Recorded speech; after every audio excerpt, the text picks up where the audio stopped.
And roughly 2 weeks into my career, he walked into the office where I was sitting with a coworker, and he ripped into this coworker. Like, I mean, I say this often. It was like I can only imagine a velociraptor would rip into flesh. And I listened for a few minutes. Now, mind you, again, I'm like 2.5 weeks into my job. Wow. And I say to him in a fairly loud voice, because he was speaking very loudly, so I had to speak loudly to be heard.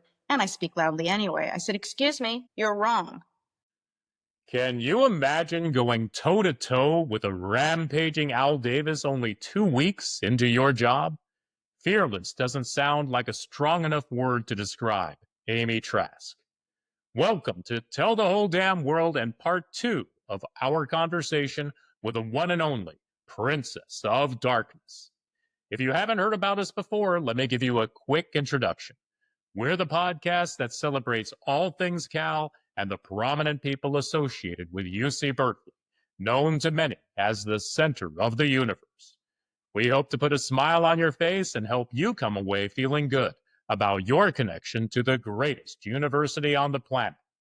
If you have friends that went to Cal, please tell them all about us. It's Monday, July 28th, 2025. The Cal football season is a little over a month away, and it's another great day to be a bear. Thanks so much for joining us. I'm your host, Reza Serafinejad. As you heard at the very top of the show, if you can take on an enraged Al Davis, I can't imagine there's too much that scares you. It's no wonder Amy Trask really enjoys being the Princess of Darkness. In today's episode, we're going to dive deeper and learn more about what makes Amy tick. As the first woman CEO of an NFL franchise, she's a true pioneer who exemplifies the importance of hard work and continues to inspire others. And best of all, she's a golden bear. Before we get to our interview, I want to express how much we appreciate all of you out there listening and watching. Would you be kind enough to help us grow this podcast? Simply tell all your Cal friends to go to tellthewholedamnworld.com or just share us on social media. You can find us on Facebook, Instagram, and LinkedIn at Tell the Whole Damn World. And you can follow us on X at Win4Cal. That's Win, the number 4, Cal. And please note that we're planning to step off Blue Sky. We're not here to take any sides, politically speaking, but it's clear that platform just doesn't come close to X and all that it offers. Speaking on behalf of all of us here, including Ahmad and Leslie, thank you so much for listening and watching. We appreciate you more than you know. And hey, if you haven't heard me say it before, did you know that our very own Ahmad Anderson, my co-host and the man who created Bear Territory, is running for mayor of Richmond? If you live in Richmond, please consider giving him your vote. You can learn more about his vision for Richmond by going to his website, andersonforrichmond.com. That's Anderson, the number 4, Richmond.com. There's nobody who cares more deeply about Richmond than Ahmad, and there's no question he would be tremendous as the mayor of Richmond. Okay, I'll be right back with Ahmad, and we'll have a lot of fun learning more about how Amy Trask became such an inspirational trailblazer.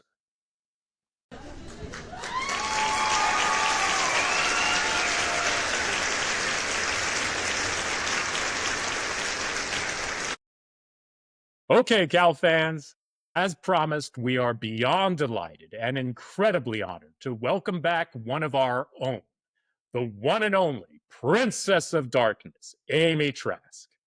We ran out of time with her in our previous episode because she gave us so much great stuff. And we are so thankful that she graciously found the time to do another episode with us. What more can I tell you about Amy that you don't already know? She is most well known for being the very first woman to be named CEO of an NFL franchise, the Oakland Raiders. Amy served in that capacity from 1997 through 2013 and blazed a trail for other women to follow. When you look around and see the other women who have followed in her footsteps, it's clear that she's a true pioneer who smashed the glass ceiling in a sport where only men compete. It isn't hyperbole to say that she is absolutely adored by Raider Nation. And if you watched our first episode with her, it's very easy to see why. After the Raiders, Amy transitioned into a career as a football analyst on CBS and wrote a fantastic book entitled You Negotiate Like a Girl: Reflections on a Career in the National Football League. More recently, along with Susie Schuster, she started and co-hosts her own podcast called What the Football. And it hasn't just been football with her. She's been very involved with Big Three, a professional 3-on-3 basketball league founded by Ice Cube. Today, we're going to continue our conversation from a few weeks ago and learn more about Amy and try to get a better sense of how she became the remarkable person she is today.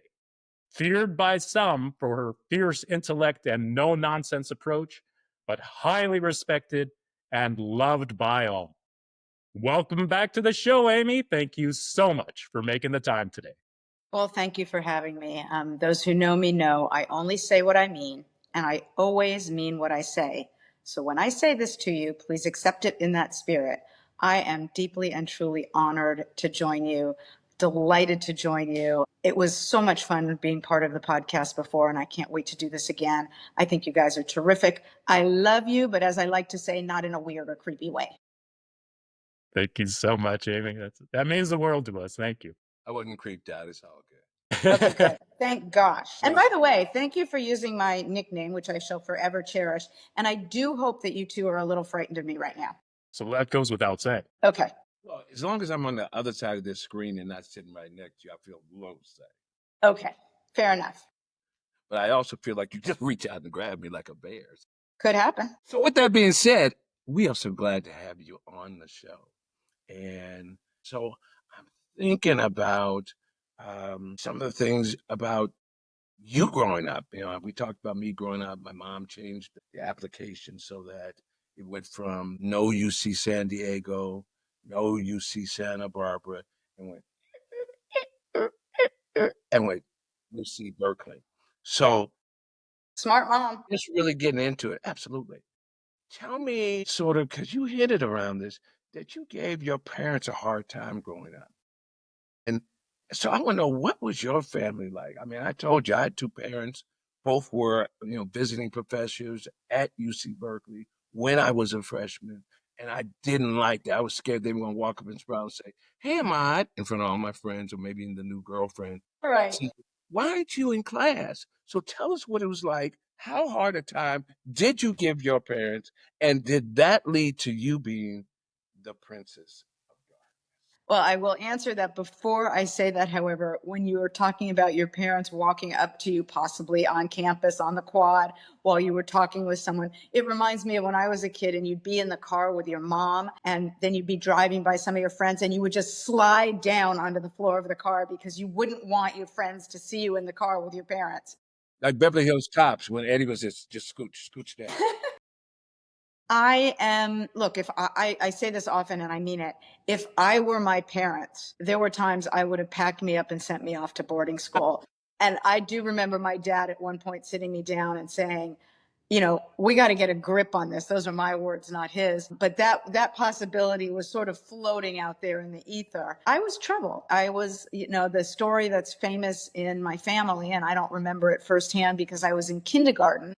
But my mom told the story. My sister told the story. Apparently, it was like the end of the first week of kindergarten or the second week of kindergarten. And my mom picked me up and I was in the back seat in one of those little kid cars. And my sister was in the front seat. She was quite a bit older than me. And my mom said, how was school? Okay. What did you do? Nothing. Well, what do you mean nothing? Nothing. Okay. Tell me what you did because I know you didn't do nothing. What did you do? Nothing. So my sister apparently said, let's take it from the top. Mom dropped you off. Then what happened? We were on the playground. Then what happened? We went into class. Then what happened? I got sent to stand in the corner. Then what happened? I stood in the corner the whole day until you picked me up. And my mom says, how often has this happened? And I said, every day. And she apparently busted a U-turn and went back to kindergarten to have a word with the teacher. So the big joke in my family is, because standing in the corner was what you did to kids then, and it went on through 6th grade. And the big joke in my family is that it's a miracle I'm not cross-eyed from how many days of my childhood I spent being sent to stand in the corner. I'm dead serious. You must have been trouble. I mean, And now, folks, you must have done something. now, Bear Territory, you now know. Oh, trouble. That's what my grandma called me, trouble. She called me trouble. She said I was always raising a ruckus. Yeah, that trouble was a nickname. My husband kind of calls me trouble sometimes. Actually, you know what? That was a funny thing. When my husband told my dad that he wanted to marry me, my dad's response, and boy, way to have my back, Dad. My dad's response when my husband told him that he wanted to marry me was, and this is a quote, "Are you sure? Are you sure you know what you're getting into? She's a lot of trouble." She spent a lot of time in the corner. The way my husband viewed that was, it was just a full disclosure. Like, there's no return. It's a no return policy. Strike off on it. Yeah, exactly. You knew what you were getting into. Full disclosure. There's no givebacks. Yeah. That is amazing. That is so good. I mean, but hey, in life, you got to challenge yourself. So you sounded like a little bit of a challenge, So kudos to your husband for The man deserves, he should be a saint. We found recently, my brother and I found a box of my parents had saved. Well, they found 2 boxes in it. One was really touching and one was like, really? You had to save this? They saved a box of every report card I got from K through 12. And every single one, behavior problem, doesn't pay attention, doesn't follow instruction, talks back. I mean, every report card, K through 12. And then the other box they saved, and this actually made me cry, every single newspaper article throughout my 3 decades with the Raiders that referenced me.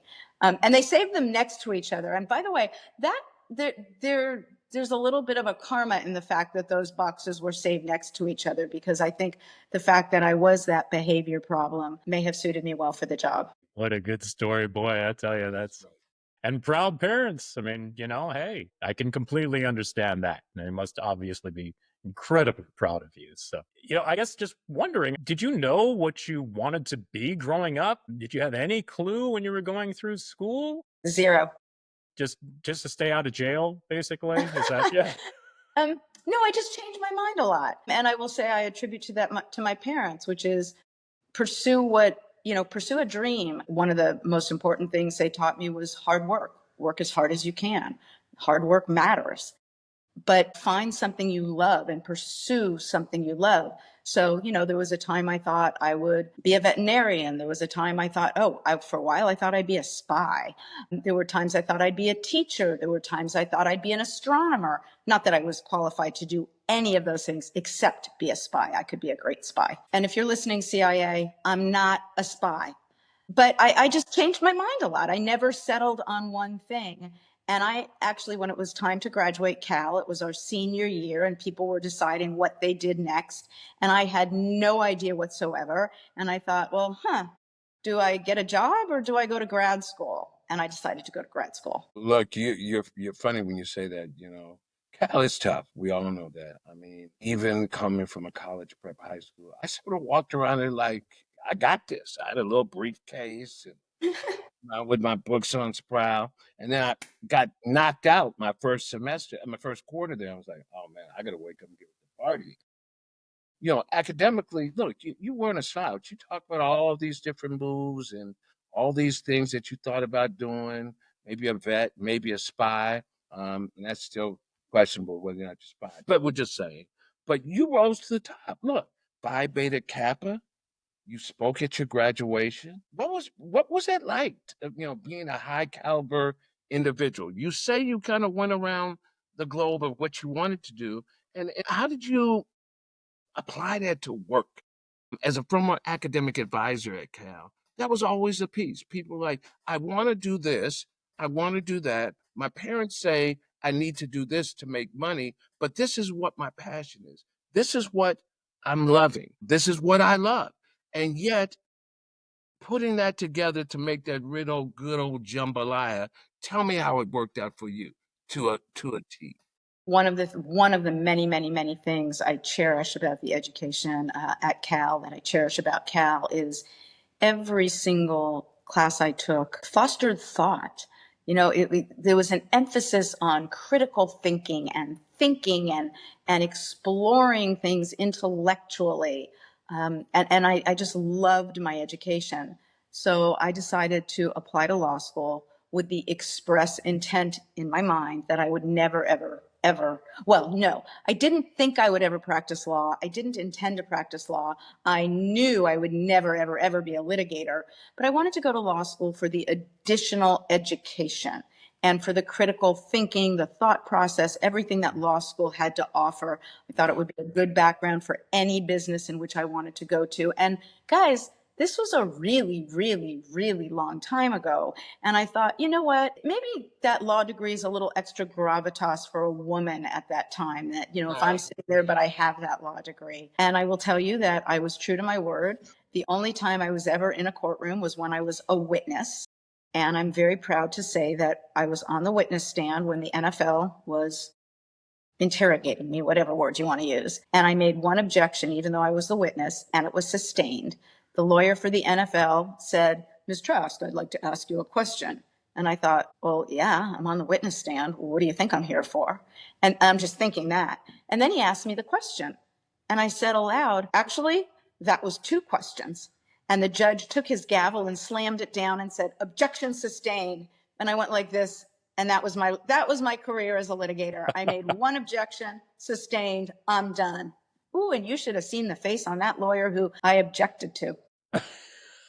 But then what happened was I was in law school and I was sitting in the front on these couches and I was listening to students that were a year ahead of me talking about internships and externships. I'd never even heard the word externship. And I thought, wow, that sounds fun. So I picked up the phone and I called the Raiders, who the same year I graduated Cal, made the final move to Los Angeles. They had tried moving earlier, but were ordered back. And I thought, well, it's my favorite team, and they came down the same year as me. I picked up the phone and I called the Raiders and I said, I want to be an intern. So the long-winded answer to your question is, I've never had a plan. At some point during my career with the Raiders, someone for whom I have the utmost respect and trust and just so smart and wise said to me, "Amy, you need to have a 5-year plan." And I looked at him and I'm like, I don't want a 5-year plan. I don't want any plan. And that 5-year plan didn't work out so well for the Russians. Well, hey, I gotta jump in here and just say, I did not know that that was the time when you called the Raiders, basically cold called them to find out, if you could just intern there. And as a Bay Area native and growing up loving the Raiders, when they left, I was heartbroken. I was just Understood. like, oh. But to hear what you just said, the idea, the fact that since you were from Southern California originally, and like the team was coming back, like you took that almost as a sign that maybe, hey, you should reach out to them and see. And all of that led to you joining the Raiders and then eventually becoming CEO. Now, hey, I can actually let that go. I'm at peace. I understand it was all part of a greater plan. And Okay, I am so I was thankful that. not part of the greater plan. Let's not get carried away. But I do look. I feel for fans in a location anytime a team moves. And look, in that regard, I've been bemused, I guess, when some of the St. Louis Rams fans have been very, very angry that their team moved. And I'm thinking, but they moved from LA to get to St. Louis. And Right. so you're mad that they're moving back. And teams move, we know that. And for those fans who are happy when their team moves to the area in which they're located, I'm happy for them. And to those fans who are heartbroken when their team leaves, I'm heartbroken for them. Look, one of the things I think you answered some of the question about what you were doing in your life, but I guess the other piece is I think it's not always about having a plan, but like you mentioned, having gone to Berkeley and taken a sundry of courses, which I did as well, and ended up majoring in poli sci with an emphasis in environmental design and a little bit of public administration. I think that what you said is spot on, Amy. It's about having not so much a plan, but having the right tools in the tool case, right? To really be that MacGyver, if you will. So when you get there, you'll be like, I think I have that here. or, let's make a deal, and say, do you have that in your purse? I got that. Oh, wait a minute. I got it. It's right here. And then you pull out the bobby pin, and it's just enough to open that lock to win the money or get to the next stage of the game in life. You talked about That's perfectly, you stated that perfectly. You're learning the tools that boy, I've never heard that stated as beautifully and perfectly. You're learning the tools, the critical thinking, the thought process, all that's great. And then you've got all these tools to use going forward. Look, that is Berkeley. As I've said before, when everything was going on, it's boycotts, whatever. I was during between practice, between classes, being out there, not going to class or whatever. Somebody said, well, if you don't like what's going on, why are you here? I'm here because not only is, the great thinkers, the great leaders of tomorrow are here, but also this is where the game is developed and designed, and more importantly, the policies, procedures, etc. And having that toolkit and having gone to school with folks like yourselves on this podcast, that enables you to put up the good fight and say, you know what? Just like 4 seconds left to go in the game, it ain't over till it's over, and you still have a chance to conquer it. You talk about this, and you talk about being the internship. Did you yourself have a mentor? No, I didn't have a mentor. I learned as much as I could from as many people as I could. And a lot of times when I'm asked, will you be my mentor? Will you mentor me? My answer is, look, I'm going to help you however I can. Yeah. But I think it's much smarter to, look, there's the saying, it takes a village. I really do believe in that. And it's much smarter, I believe, if you are looking for someone, that rather than settling on one person and saying, will you mentor me? Will you be my mentor? Look to everyone in your village and seek input wherever appropriate, however appropriate, as much input from as many people as you can. So did I have a mentor? No, I did not. Did I learn a lot from a lot of different people who were willing to share their experience with me? Yes, I did. As a kid, if you had said this to me, I would have rolled my eyes so hard they might have gotten stuck in my head. Because, when you're a kid, you think your mom's just the weirdest thing on the planet. Or your dad's just the weirdest thing on the planet. But when I look back and think of how much I learned from my mom and from my dad, I owe to them so much of the good advice that they gave me, even though every time they gave it to me, I rolled my eyes. Well, I mean, you hit a spot on the essence of life and the key to life for me, because I never feel like I'm out of the game. I feel like I'm in the game all the time, no matter where I am, what I'm doing. But it's about listening to people, engaging people, and as somebody just saying, you never lose. You either learn or you grow. That all gives me a lot of hope too, as a father whose daughter always rolls her eyes. At only 6 going on 7, she always rolls her eyes whenever I tell her anything, it seems. And look at that as a positive trait. It may drive you nuts. Oh, and by the way, she's 6.5 going on 7. Take a deep breath, because it's going to be a lot worse when she's a tween and a teen. Honest to gosh, when I was a teenager, if I were my parents, I'd have sent me away. I'd have said, we'll see you in a few years, go away.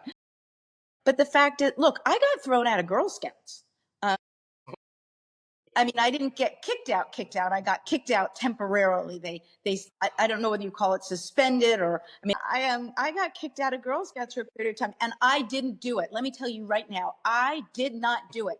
I got kicked out for something, and it was the daughter of the troop leader. Oh, here it comes. Who, me? Not over it yet. But I got kicked out of Girl Scouts, and I will never forget. I was in the kitchen and my dad picked up that phone. Yeah, they were landlines back then. He picked up that phone and I listened to him give that Girl Scout troop leader hell, and I got put back into Girl Scouts. So when your daughter gets kicked out of Girl Scouts or brownies or gets a demerit, that's what they call it, just take a deep breath. It can work out fine. Well, we tried to tell you that last time, but Rez's daughter, she's our executive producer, so we get a lot of eye rolling. There you go. Perfect. No, that's not it. Take the next cut. I'm so happy that the truth has finally come to light. on Tell the Whole Damn World, that the Yeah. whole world finally knows the truth about what happened with You that heard Girl it first Scout. right here, folks. ABT. Right. So, yeah, what did it mean to you, talking about your time at Cal, and then years later, being awarded the Campanile Excellence in Achievement Award from the UC Berkeley Foundation and the Cal Alumni Association? I was overwhelmed. I think you know me well enough to know I'm not often at a loss for words. I was at a loss for words. I was and I remain so deeply, deeply honored and touched. I mean, I'm just getting all mushy. Don't tell anyone I'm getting all mushy. And yes, I know you're all hearing me say I'm getting all mushy, but I was overwhelmed with appreciation for that. That's huge. That's huge. I mean, and I'll just jump in real quick. As a board member for the Alumni Association, that is a huge award. Thank you. And I mean, it certainly seems like it was very fitting and very well deserved for you to be awarded that honor, considering that it recognizes alumni whose professional achievements reflect the excellence of a UC Berkeley education. So, congratulations. So the whole damn world, bear territory. I do, in fact. Look, you say there's no plan, but it's clear that you use the tools in your toolkit to navigate you through having that village of folks to surround you, really being vulnerable to ask the question, to even step into it, the headwinds head first and take it on. Tell me how, the inside stuff, right, that you sort of shared of what it's like in your book, and the challenge of being a CEO of the NFL team. What inside you really drove you? What was the intrinsic motivation? Outside, like you say, people say this, they see the cheerleader, they see this. What was it that could drive in you at that period of time in this world, in that quote unquote man's world? What was it? My love for the organization, my hope that I would do anything I could do to help the organization. And look, those who don't know Al Davis, I will share with you, Al Davis was a football man, a Hall of Fame football man. He was a coach, he knew personnel. So those weren't my responsibilities. I'll tell you a funny story in that regard, but I didn't have any oversight or involvement in draft picks, in free agent signing, in roster selection, in roster composition, in coaching selection. That was all Al. My responsibility was business. It was overseeing the team's finances and all of the business departments, the marketing, the community, the PR. Well, I shouldn't say PR. Al had a lot of role in that. We won't even go down that because I don't want to talk about that overhead projector he found, which I didn't even know we had an overhead projector. But my responsibility was the business side of the organization. And we had challenges. We had tremendous, tremendous challenges because there were deals that Al was not willing to do for reasons. He didn't want the organization to engage in certain sorts of commercialized business. And my response to him always was, fair enough. But then you can't complain when we don't have the revenues we need. In other words, you cannot tell me, nope, I'm not going to engage in those sorts of business partnerships. Nope, I'm not going to engage in those sorts of business transactions, and then complain when we don't have money. You don't get it both ways. And the reason I share that with you is that was an extreme challenge. And I remember at one point working on a deal that was so, so, so important to the team. It had nothing to do with players. It had nothing to do with stadium or location. It was a business deal. And I remember at one point, it was so extraordinarily stressful and I wasn't sleeping. And one time I just said to Al, I don't know how you sleep at night. And his response to me, and it will give me goosebumps every time I think of it, every time I share it. His response was, I can sleep at night because I know you don't. In other words, he entrusted me with those business matters. So look, I was part of a team. When I joined the Raiders as an intern, I had primary responsibilities, but then I tried to do everything. When I joined full time, I had primary responsibilities, but I tried to do anything and everything I could to help. Continued through the time I was CEO. If I was done doing what I had to do in terms of my primary responsibilities, whether I was an intern, a full-time employee, or a CEO, if the ticket office needed help answering the phones, Raiders, how may I help you? I went down and answered phones. If they needed help stuffing envelopes for will call or alphabetizing envelopes, I went down and did that. If they needed help in the community relations department, stuffing gift bags for kids, I did that. In other words, I felt that I was part of a team. And if you're a teammate, you do anything and everything you can to help your organization. And that's how I treated my career. I never, ever understood people who would speak of players and say, wow, that left tackle was really struggling and the guard didn't even move over to help. Or can you believe that safety didn't cut over to help the corner? And yet that same person would come into my office and say, I'm done with what I need to do today. I'm going to take the rest of the day off. And I would say, okay, but have you gone to the ticket office and seen if they need any help? Or have you gone to the community affairs department? They're stuffing gift bags, and I think they have 600 more to stuff. Have you gone to in other words, how can you criticize a player on the field or on the court? I'll use that since I'm now part of the big three, for not being a teammate if you're in the front office and you're not a teammate. If you're part of a team, you're part of a team. And when I joined the Raiders, if my responsibility was picking up cups on the sideline, great. If I'm helping, I'm helping, and I will be the best sideline cup picker upper there can be. Well, there you go. I mean, two things just stand out from what you just talked about. It's the passion that you obviously had and the hard work that you learned from your parents to just you just give your all to it. You focus and you give everything you have to that job. And it's just no wonder that you've been as successful as you've been in your career, because that's a reflection of all the hard work and the passion that you've exhibited through the years doing all of that stuff. And I learned that from my parents. They both had careers that they loved, and they both worked extraordinarily hard. The joke my mom would make if my dad came home from work before 8:30 or 8, 9 o'clock, if he came home earlier than that, she'd say, "Oh, half a day?" And in this world, nothing is given. You have to work for it. I mean, there's just, I think, the way that times have changed and people feel so entitled to things. But there is just previous generations that had to work so hard. I see it from my parents. My father came to this country in 1960, $600 in his pocket, worked 3 jobs, did everything he could. And I learned that hard work, that is what is needed. And that's what makes you successful in life. And the other key part that I think a lot of people miss is appreciation and gratitude for everything. Fresh air, water. I mean, the basics, those things you just can't take anything for granted. You certainly shouldn't in life. So, if you saw me blowing you kisses, it was with your reference to entitlement, something that still resonates with me to this day. My mom said to me, to my siblings, she said to all of us, and these are her exact words. She didn't try to put it in fancy terms. She would say to us, "The world doesn't owe you a living." That's right. And that just resonates in my ears to this day. The world doesn't owe you a living, meaning you need to go work for it. Yeah. That's right. That's Not right. to sound like old, and people are going to say, "Oh, they sound like old people." The fact is, we're true. right. That's right. It's that lived experience that makes a difference. My father used to say, instead of trying to figure out how we could jump off the world as if it were a merry-go-round, actually step up and say, "Look out, world, here I come," and face it head on. Because life does not stop. The world does not stop spinning because of the ouchies that you may experience in your life.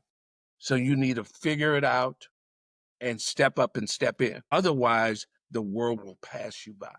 In my mom's words, the world doesn't owe us a living. Amen. And I think one last thing, just to tack onto that, my father's always said, work is good. You hear about people complain about work. Don't complain about work. You are so lucky to have the opportunity to work. And one other thing that you mentioned here when you were talking about Al Davis, and it's a perfect segue to lead into the next question. And, Al Davis could be a very polarizing figure. Certainly some people hated him, but then other people loved him. And he seems like he could be very tough on people. How did you maintain such a strong relationship with him and become such good friends? Well, the biggest misconception about Al is that he wouldn't tolerate disagreement, or he wouldn't tolerate those who disagreed with him. And roughly 2 weeks into my career, he walked into the office where I was sitting with a coworker, and he ripped into this coworker. Like, I mean, I say this often. It was like I can only imagine a velociraptor would rip into flesh. And I listened for a few minutes. Now, mind you, again, I'm like 2.5 weeks into my job. Wow. And I say to him in a fairly loud voice, because he was speaking very loudly, so I had to speak loudly to be heard, and I speak loudly anyway. I said, "Excuse me, you're wrong." And I still can remember, I will always remember the look on his face when his head turned and he looked at me. And here I am 2 weeks into my job. "Excuse me, you're wrong." And I went on to explain to him that if he was basing his conclusion on accurate data, accurate information, fair enough, that would be a fair conclusion. But he was basing his conclusion on inaccurate data, inaccurate information, and he was wrong. And he got animated. We weren't, people say, "Did you yell at each other?" I would say we yelled, not in an accusatory way, not at each other, but we spoke very loudly. We were yelling to make our points. So he yelled and I yelled and he yelled. I learned much later that apparently we were so loud that people gathered in the hallway outside the office and they were like, "Well, what's going on? This girl's been here 2 weeks. One woman actually brought a carton because she thought, well, this is it. I'm going to have to help her pack. Well, after quite a bit of time, Outside eating popcorn, like the right, after quite a bit of time, he looked at me and he goes, okay, I got it. I got you. And we went on to have a great conversation about the issue we were discussing. I think in many respects that set the tone for our working relationship for the next 3 decades. I learned in that moment all the hullabaloo or all the whispers, all the urban legend that you can't disagree with him. He won't tolerate disagreement. He won't tolerate you if you disagree. That wasn't true. And I think he learned that I wasn't shy about disagreeing when I thought he was wrong. And I will tell you, over the course of the almost 30 years I was there, I disagreed with him more than I agreed with him. And I never hesitated to let him know when I thought he was wrong. But at the end of the day, I recognized he was the controlling owner of the team. It was ultimately his decision.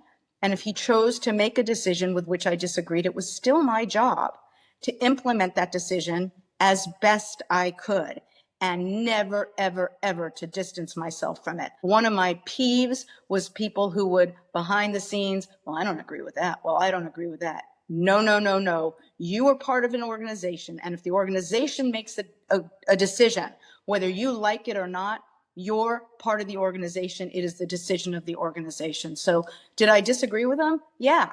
I disagreed with him more than I agreed with him over a 30-year period. We argued all the time and we worked together well. That is a great story. I mean, my God, I'm likening it to if you were to face a grizzly bear charging at you, and you don't want to run from that, but you stand your ground and face him Well, I head think he was on. wrong. I mean, Right? the fact is he was just wrong. Yeah. And I wasn't shy about telling him. And when I explained, that's the other thing. Don't disagree just to be disagreeable. Right. Bring substance, bring facts, bring data. And when I was able to explain to him why he was wrong, he's like, okay, I got it. And that speaks to the man he was, that he was willing to admit he was wrong. There's nothing wrong with making a mistake. There's nothing wrong with being wrong. I mean, look, if you are a fighter jet pilot and you're going 500 miles an hour upside down and you scream, "Oh, crap." Okay, that could be a problem. If you're a doctor and you're doing open heart surgery and right in the middle you scream, "Oh, no," that could be a problem. In business, as a general rule, it's okay to make a mistake. Yeah.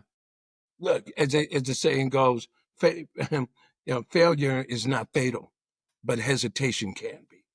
Oh, I've never heard that before. Yeah. And so you have to be able to, like Ludacris says, when I move, you move. And what I mean by that, not move as when you out the way, but when you move with an organization, you have to be able to pivot. You have to be able to have that wherewithal, that toolkit. But most importantly, know how those tools work. And it goes back to that education we got and those tools we got. This type of discourse that we're having here, those type of examples that you're speaking of, are the same type of discourse and dialogue that we had in our modern day setting, as if Socrates and Aristotle, Hannah Arendt, was standing there, bell hooks were standing there, and we're at their feet listening to them. That's what it was about. But they encouraged us to say, well, wait a minute. In my station in life, I not only see it differently, but it feels different to me. To be able to look through some other lenses is what is so important about what's going on. If you don't have those abilities, and you know that yourself, we know it our world, but where you have sat, where Al sat, if you don't have that ability or people like Amy T in the room, you're not successful. We're not talking about the Raiders.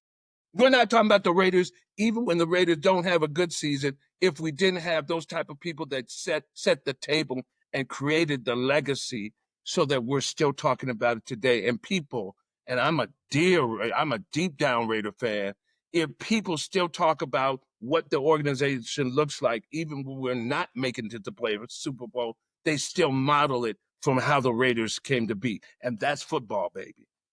Well, and you're absolutely right. So much of what you said, but one thing in particular resonated with me. You need people in the room who will disagree with you. You need people in the room who will tell you when you're wrong. You need people in the room who will call you on things. And I say that to people all the time. A business, government, you got to have people in the room who will tell you when you're wrong and will tell you what you need to hear. And that's the other thing. I heard a great saying about friends. Dear friends will speak well of you when you're not there. Yeah. But they tell you what you need to hear when you are there. That's right. 100%. Those are my dearest friends. It's funny. Somebody was just calling me now. One of those guys is calling me now about something that I proposed to them on a project. And he also, by the way, went to Berkeley. And so, There you go. but those are the folks that you want to have in those circles. If not, you just whistling Dixie. You're playing around.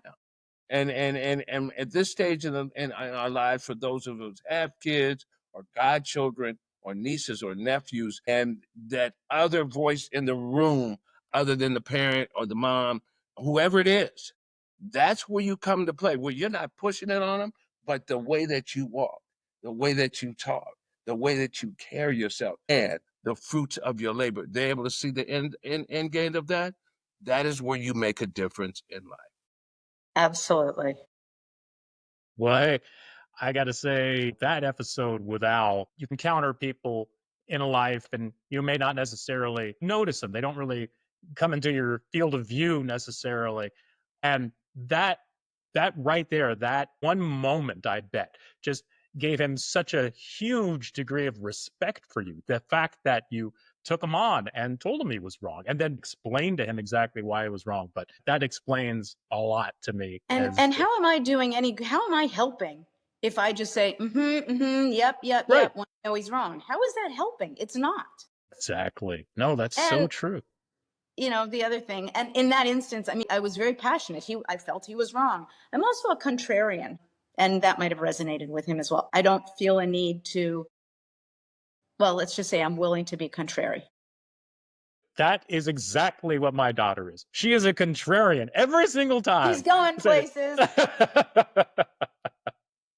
That's great. Well, hey, we wanted to talk a little bit about your life after the Raiders, and you have made it look super easy transitioning into a career as a football analyst. For those who don't know, you've appeared on shows like that pregame show, the NFL Today, We Need to Talk, all on CBS. And We Need to Talk is the first nationally televised all-female sports show. When did you realize you'd have such a gift for being a what do you TV mean, when did I personality? realize? I still haven't realized that. Being on TV is the scariest thing I've ever done. You asked me to stand up in front of a bank and negotiate a $250 million, $500 million line of credit. I'm like, yeah, that's good. I can do that.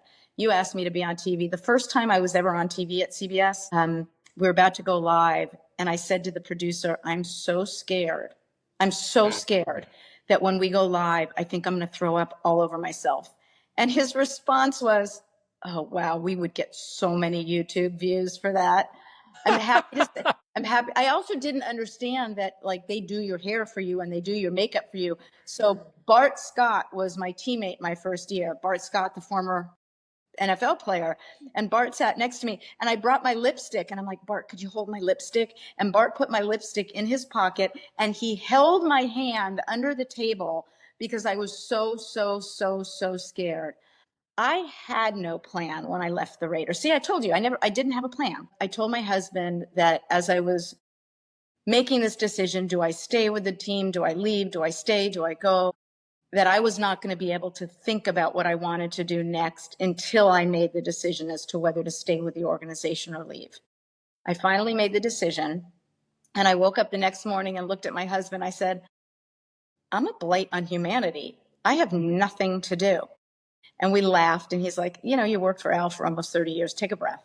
CBS Sports contacted me shortly thereafter, and I said no, because being on camera is the scariest thing I have ever done. It's just not something that I'm comfortable doing. And, I'm happy to share the reasons, but the reasons aren't important. It's just I'm scared. And so I said no. And one night we were sitting around doing my favorite thing with a whole group in our neighborhood. We were around a fire pit and we were making s'mores.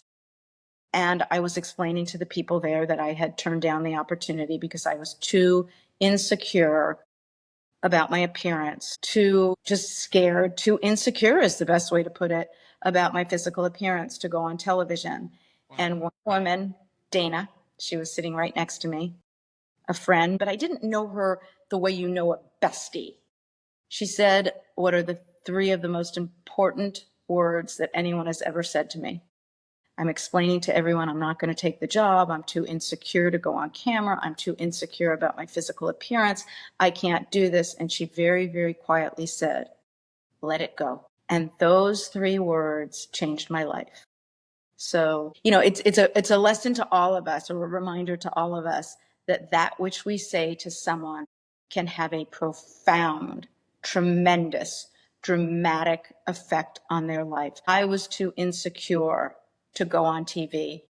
And that goes all the way back to my childhood, all the way back to being a kid. You look at my family's home movies, I'm not in any of them. I ran from the camera. People joked during my years with the Raiders that when I'd be on the sideline pregame and the TV camera would come down, I would run away from it so fast. They said, you're running so fast from that camera, Al will sign you to play corner. The fact is I was insecure and didn't want to go on camera. And Dana, who, as I said, a wonderful, wonderful woman, but not one of my closest friends. And the reason I pointed that out is although I enjoyed her and she was a friend, she made the mark on my life she did when she just said, let it go. And I picked up the phone the next day and I took the job. So I guess the reason I share all of that at length, and dear God, I hope you edit some of that, when you're really scared to do something and you do it, it can be a lot of fun. And now I'm at the point where, having realized I didn't need Bart Scott to hold my lipstick for me, I think, wait a minute, I show up and you do my hair and my makeup and I get to talk about football? This is pretty fun. And everybody at CBS Sports and CBS Sports Network, so understanding and compassionate about my fear. They have gone to every extent possible to make me as comfortable as they can. That is such a great story. And, I would have had no idea whatsoever because you just seem like such a natural. Because you don't see me at the commercials going like this. And, you didn't hear me saying to the producer, I'm going to vomit all over myself. So, hey, this work that you've been doing on TV, and again, you've just been such a natural as a TV personality, and you've transitioned so well into the world of podcasting with What the Football with Susie Schuster. You two seem to be having so much fun with that. And, I watched one of these episodes where you had the new coach of the Las Vegas Raiders on, Pete Carroll. And I know some Cal fans will be like, oh, Pete Carroll, no, Antichrist. He's like, USC. And it's like, well, hey, he's a Bay Area native. All right. And I, for one, at least, have always really respected him. I thought he's been a sensational coach. And I love the episode you had where you talked to him. And I just got to ask this question because, of course, he and Marshawn will always be inextricably linked to one another. But to your knowledge, has anyone ever asked him if he still has nightmares about not giving the ball to Marshawn at the end of the Super Bowl? Your Honor, I plead the fifth. I will tell you, though, I was thinking of Marshawn when you opened this conversation, because to Cal fans who you referenced as thinking he's, an evildoer because of USC, just remember one of his closest, dearest to him is Marshawn Lynch. And if Marshawn Lynch, who I'm still going to run, I'm not giving up that. I did not just throw that out in our last conversation for performative reasons. I am going to do everything I can to convince Marshawn to run for California governor. But that aside, Marshawn is dear friends and remains close with Pete. So that should give Cal fans some solace. I don't know if anyone has ever asked Pete that. I have my thoughts on that play, and I shall just simply plead the fifth. We were really honored. It was a tremendous honor. We were the first podcast or radio show or any such thing, I think podcast that Pete did after taking the job. He's known Susie for decades and decades, and he has extraordinary respect for her. Right. No, I've noticed that. Well, hey, Ahmad, did you want to take the last one here, and I'll just wrap it up about Big Three? Yeah, I think that the big three is super duper exciting. It keeps evolving.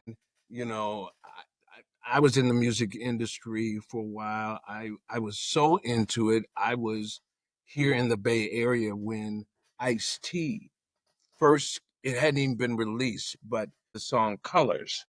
And he was at the Berkeley Theater in the Berkeley High campus. And I was a dancer, a backup dancer for a rapper up here.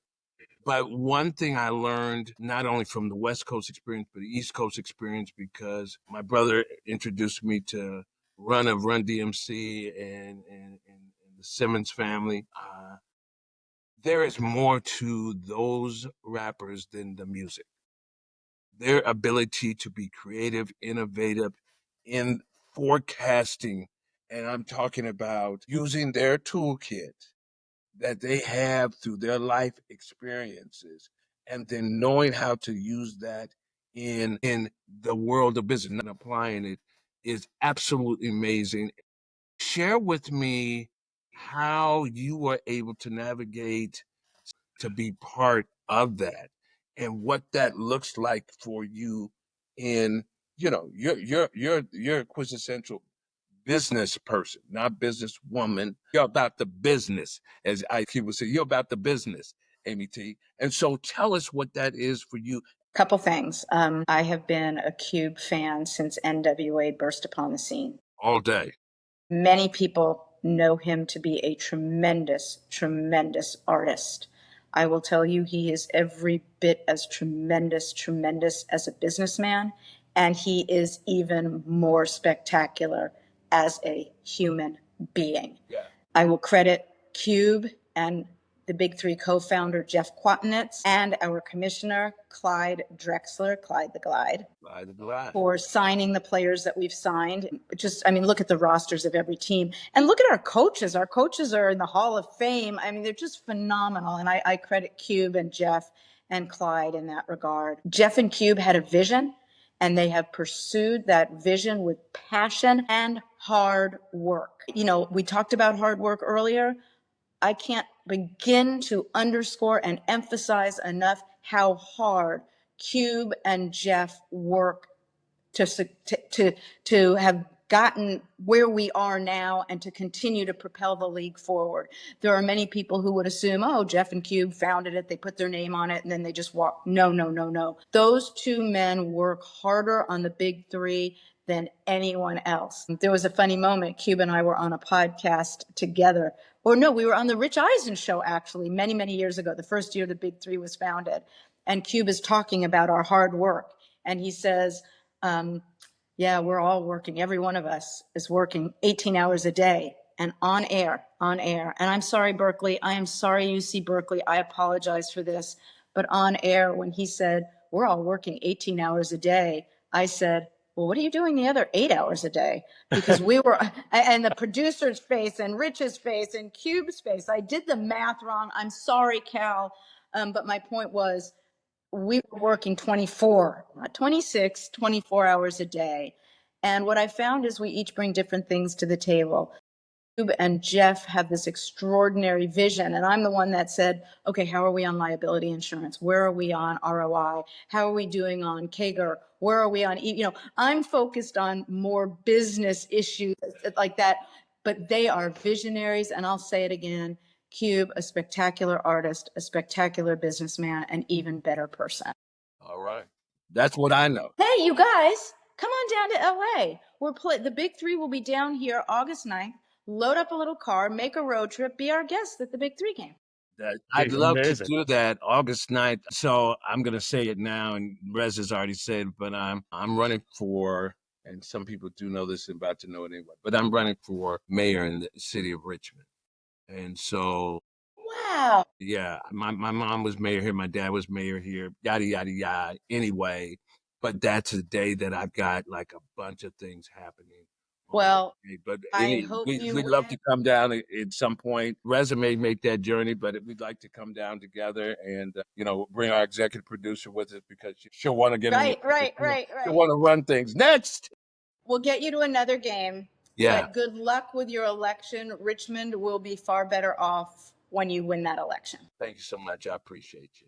Nobody cares about the city of Richmond more than my co-host, Ahmad Anderson, my brother. And, thank you, Amy. Again, I know we're running short on time here, so we got to cut it to a close, but I just cannot thank you enough for being so gracious with your time. I got to tell you both, and everybody out there, tell the whole damn world that I got more calls from friends who said, I just listened to that Amy Trask episode. It was the best one you guys have ever done. That was for part You're one. sweet. I mean, and a lot of girl dads too. And they're like, oh my God, she's such an inspiration, such a great role model. And I think, that is definitely the way so many of us feel about you, Amy. You are a wonder and a joy. And thank you so much. Again, my cheeks are hurting from smiling so much. Mine so too. Mine you. too. Thank you Thank guys you, for guys. having me. I will say it again. And I only say what I mean. I always mean what I say. I am honored and thrilled to have joined you. And let me add one other thing. You ain't never getting rid of me. Now we know one another. I'm going to be in your feeds, in your lives. You ain't never getting rid of me. And come on out to a big three game whenever you want. That's awesome. appreciate And that. likewise, anytime you're up in the Bay Area, our treat, we'll take you to dinner. Absolutely. I'll treat to ice cream. Well, thank you again, Amy, and go Bears. Go Bears. Go Bears all day. Spending time with Amy is so much fun. I still have to pinch myself that she's become a fan of the show. I love how much she credits her education at Cal as being a big part of who she is. But we all know it's far more than that. Her work ethic, keen intellect, and attitude helped her reach the height of professional success. She may be diminutive in height, but make no mistake, she's as fierce as they come. And it's no wonder she proudly embraces her moniker as the Princess of Darkness. This podcast is entirely a labor of love and a reflection of how much we love our university. Please help grow this podcast by telling the whole damn world about us. As I noted at the top of the show, just tell all your Cal friends to go to tellthewholedamnworld.com. Thank you so much for tuning in. We sincerely appreciate all of you out there listening and watching. See you next Monday. This podcast is about celebrating all things Cal and the prominent people who are passionate about the University of California. Do you feel Cal is the center of the universe? Do you bleed blue and gold? We want you to tell the whole damn world about it. Go Bears! You know it. You tell the story. You tell the whole damn world this is bear territory.